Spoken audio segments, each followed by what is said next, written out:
I've decided to do this video a little different from my last video because Zoe ends up getting kidnapped by the witch doctor. For the life of me, I can't remember her name. And it's still bugging me. I know I could just go back and find out her name very easily, but have I been obsessing over this for 2 months? No, I've been obsessing over this for way longer, and I am not falling down that rabbit hole again. So I decided instead of doing a synopsis, then talking about the writing, I'd break it down into chapter chunks and talk about what happened in them and what I got out of them. Plus, this way, my spoilers will be so much stronger. Now let's talk about my favorite book. My favorite not horror book, The House in the Cerulean Sea by T.J. Klune.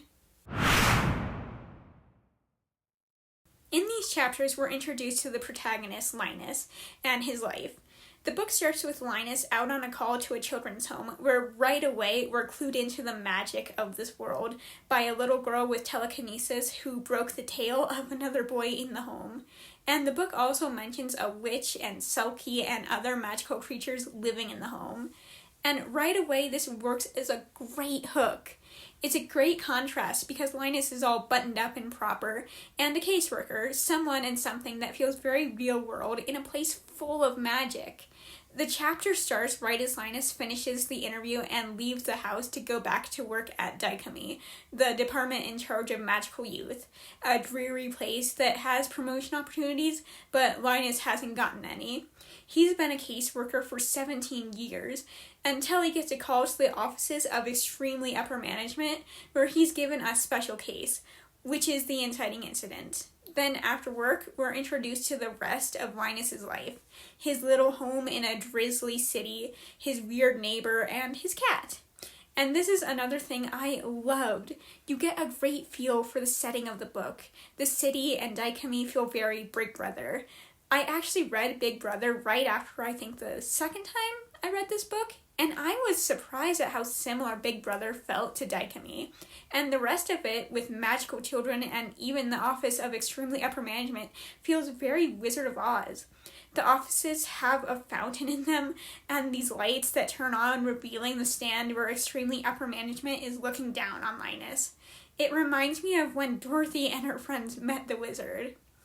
I also have to give a shout out to Linus's cat, Calliope. Linus first found her yowling under his porch, and she just kind of let herself in. Then cat supplies appeared, which is so accurate. That's how you get a cat. Let me tell you, my cat was a gift, and when I woke up that day, I had no idea I'd get a kitten. But here we are, 10 years and 10 cat bowls later. So in the previous set of chapters, every moment that Linus spent going to extremely upper management was described. And during my first read, it was such a great way to build anticipation. And they continue with that again here, describing the slog that is Linus's train ride to help build that tension. And during my first read, it worked. But now it's too long. I just want the book to get on with it and get to Arthur. Why aren't we at the ending yet? But we're not at the ending. We're with Linus on the train, and when he first arrives at his new assignment, the children's home on Marsyas Island. And that's probably the most unrealistic part of the book, that Linus brought his cat and kept her in a carrier for 8 hours, and she just let him. My cat puts up with her carrier for about 10 minutes before she starts trying to break out. Give her 8 hours, and I think she could actually tear the carrier to shreds. Anyway, when Linus first arrives, he has to wait for his ride, and he uses that time to start looking through the children's case files. And I wasn't raised in a religious household, so I thought it was really funny that Linus was so shocked to learn about a kid named Lucifer, or Lucy for short, who is the Antichrist, because that doesn't mean anything to me. It made Linus faint. It made me laugh.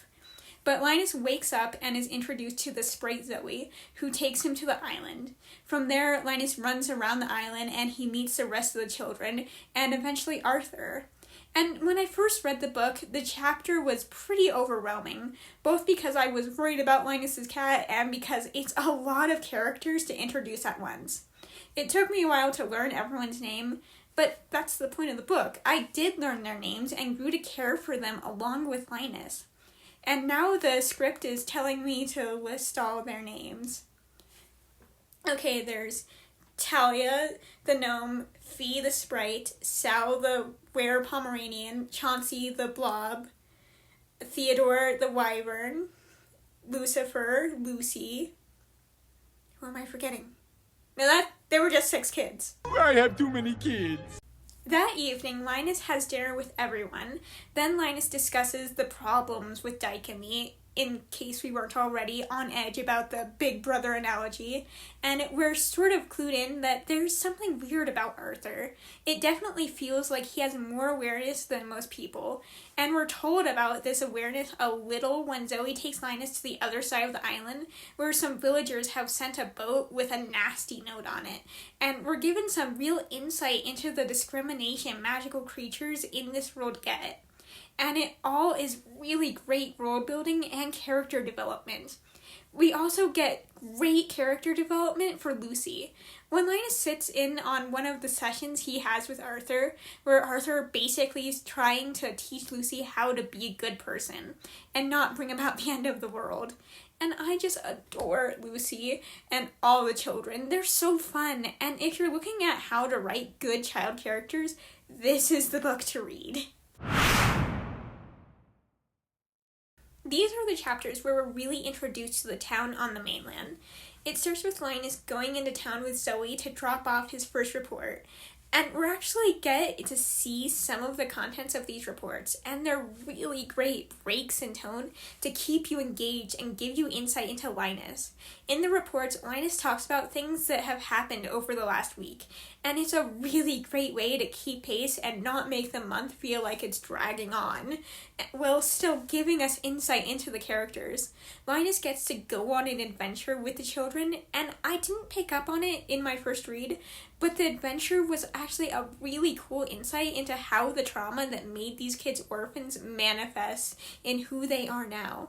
It's Talia and Lucy talking about death and destruction, and Fee talking about wanting to eat until she's sick, and Chauncey hiding under Linus's bed because he thinks he's a monster. And after the adventure, we get really great insight into Sal, who he finally lets Linus see his room and starts to open up to him, even though Sal knows that Linus could remove him from this home, and that really scares him. You're not scary. Then later on, we get to see more of Lucy's trauma and his powers when he has a nightmare.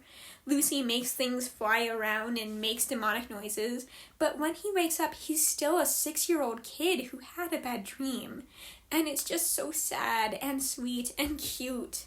Anyway, later on, Linus talks to Arthur and he convinces him that the children are too isolated, staying on the island, and they should do a village outing. And the village outing is so fun, but also shows off more of the discrimination magical creatures face. And it also leads us onto the bait and switch with Arthur. More and more, we're given clues that Arthur isn't quite human. We're told by villagers that Arthur grew up on the island in the children's home. Lucy brings up Mount Parnassus, which was important to Apollo. There's a blink and you miss it moment where they talk about the real Greek gods of this world. And at the end of the outing, when Arthur's losing his mind because people were nasty to his kids in front of him, he starts to heat up. I thought Arthur was Apollo, and although finding out what he really was so satisfying, and the bait and switch was done masterfully, I was mad he couldn't call up the other gods to put the mean people in their place. You're God. And we actually do find out a little later that Arthur's a phoenix. Extremely Upper Management sends Linus a key to the house cellar, as well as an uncensored version of Arthur's file, sort of in an attempt to make him see that there is an us versus them. And Linus goes down to the cellar, and Arthur finds him down there. And I loved that part of the book because it sort of reminded me of that scene in Twilight where Bella confronts Edward about being a vampire, but this scene was better. These are the chapters that unwind Linus's time at the island. It's his last week there, and everyone is very aware of it.